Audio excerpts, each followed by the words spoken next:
Nos vídeos anteriores eu venho falando sobre os mitos da criação e fiz um paralelo entre o mito mesopotâmico com o Gênesis da criação, sabendo que o Gênesis recolheu informações dos mitos sumérios para construir a história da criação no Gênesis capítulo 1 até o capítulo 3. Mas a Bíblia não pode ser lida ao pé da letra. Até aqui deve ter ficado claro que se trata de uma composição literária para transmitir uma verdade. Deus criou. No entanto, a história em si, se for lida ao pé da letra, geram muitos impasses. Por exemplo, Gênesis capítulo 4, versículo 17, quando Caim foi expulso das terras depois de matar Abel, ele conheceu uma mulher com quem eles tiveram Enoque como filho. Existiam outros seres humanos em outras terras, no mesmo período da criação, Adão e Eva. No Gênesis capítulo 6, versículo 14, aliás, versículo 1 a 4, e também em Números, capítulo 3, versículo 33, fala-se da existência de gigantes. Que gigantes eram esses? Será que eles estavam remontando antigas lendas e de repente colocaram esses gigantes, que inclusive se fala que eram filhos de Deus com os homens? Leia lá esses versículos e me diga. Aqui, modernamente, aparece a teoria Anunnaki, que eram filhos dos deuses sumérios. Tem gente que sustenta essa teoria hoje. Eu acho um absurdo, mas enfim. Ou seja, Anunnaki vem de Nun, ou Anu. Anu é o deus sumério, do qual eu já falei para vocês. E o dilúvio, que durou 40 dias, 40 noites, inundou toda a terra. Será que teria ocorrido de fato esse fenômeno? Essas perguntas trazem dificuldades para a compreensão. Eu prefiro entender que Deus criou tudo, mas que tudo seguiu um curso natural dentro daquilo que a teoria da evolução apresenta. E não há contradição. Qual é a resposta da antropologia sobre as origens? Isso nós vamos ver no próximo vídeo. Mas, na verdade, fé e ciência não precisam estar em conflito. Ambas podem ser parceiras no sentido de compreender verdades, aquilo que pertence à ciência da ciência, aquilo que pertence à fé da fé, mas historicamente é preciso ler as origens com o olhar da ciência. A Igreja Católica teve um pé atrás, tem ainda hoje, mas no passado foi uma verdadeira guerra da Igreja Católica contra a ciência. Existe uma antiga intriga entre ciência e fé, entre fé e razão, desde o início do cristianismo, mas principalmente a partir do ano 1000 até 1700, que foi um período crucial. Uma perseguição aos cientistas, principalmente no século XVI, XVII, em que se instituiu, a partir do ano 1100, caça às bruxas e aos hereges. Milhares foram mortos nesse período aí, dos 1100, 1300. Depois surgiram os cientistas e a caça aos cientistas. Então a igreja criou a Santa Inquisição, que de santa não tinha nada. A verdade de fé versus verdade de ciência era o eixo dessa controvérsia. Para entender isso, vamos a alguns fatos. Por exemplo, nós sabemos que a igreja foi a base do pensamento da Idade Média. Ela controlava a cultura, não só a religião, e a ciência começou a surgir dentro do seio da igreja. Nicolau Copérnico foi um pensador que teorizou sobre o heliocentrismo, isso é, oposto àquilo que a igreja acreditava, que os planetas e o Sol inclusive giram em torno da Terra, modelo geocêntrico, Geia, Terra. Ele propôs o modelo heliocêntrico. Todos os planetas giram, inclusive a Terra, em torno do Sol. Então ele inverteu essa ordem e seu livro foi publicado depois de sua morte, não teve grande problema com a igreja. Mas Giordano Bruno, em 1600, foi morto na fogueira, no Campos Elíseos, em Roma, quando ele propôs a ideia, retomando Copérnico, desse heliocentrismo, e mais do que isso, dizendo que não existe um motor imóvel responsável pelo movimento dos astros, como acreditava a Igreja. Não é possível determinar o centro do universo.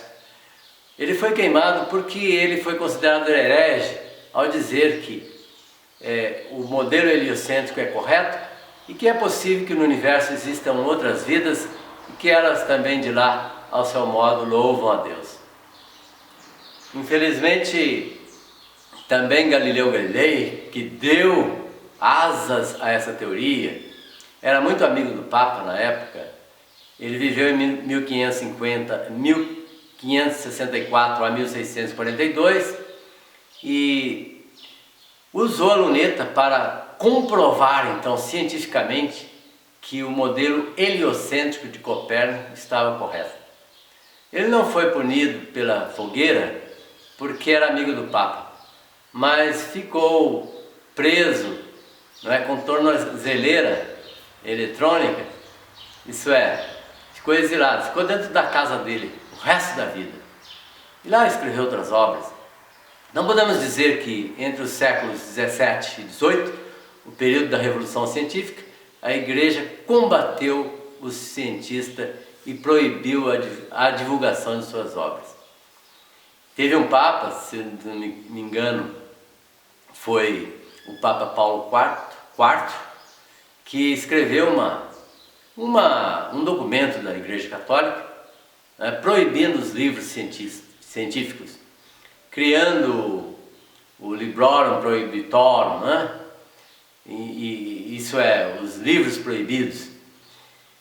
E teve outro Papa que, se eu não me engano, foi Inocêncio IV, que criou um documento na Igreja, no qual propôs a tortura aos hereges e que se aplicou aos cientistas posteriormente.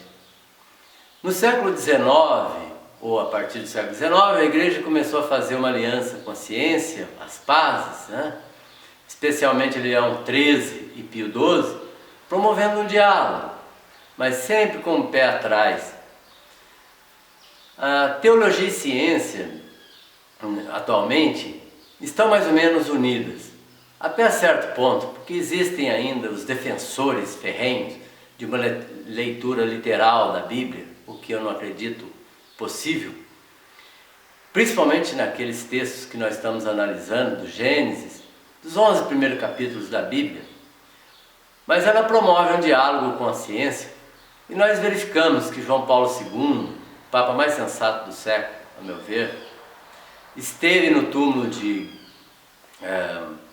Galileu Galilei. Só não foi no Giordano Bruno que ele foi queimado, virou cinzas, para mostrar que a Igreja se arrepende e ela vê que cometeu erros no passado. Isso é sensato, pedindo desculpas mundialmente por ter perseguido os cientistas. Não obstante a esse fato, a fé e ciência ainda continuam numa corda bamba. Com relação às novas invenções da ciência, eu acho verdadeiro e válido que a Igreja Católica tenha um papel de referência importante no que se diz a questões éticas no mundo da ciência. A ciência não pode fazer tudo o que quer, porque a construção, a criação é um dado divino, sim. A evolução das espécies, vou dizer já, porque no próximo vídeo eu vou falar sobre isso, é um dado divino.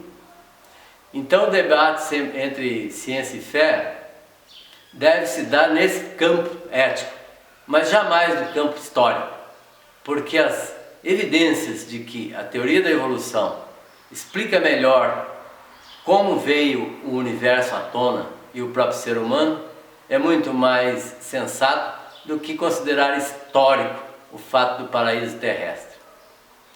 A teoria da evolução apresenta, a antropologia moderna como pressuposto básico em descobertas recentes da biologia e da paleontologia que os arqueólogos procuram, informações suficientes e que hoje se tornam um ponto pacífico para a elite pensante da Igreja Católica também, de que realmente a criação de Deus se deu no extenso 6 dias, que duram milhões de anos.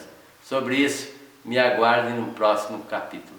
Mas infelizmente existem pessoas, por exemplo, esse livro, A Teoria da Evolução, à luz da razão e da fé, à luz da razão e da fé, do cardeal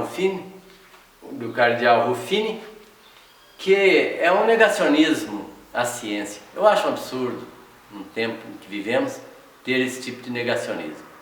Acho sensato entender que a fé tem o seu campo, Deus é Criador, Deus é Salvador, mas a forma como foi criada, do ponto de vista histórico e científico, é preciso levar em consideração as descobertas da ciência.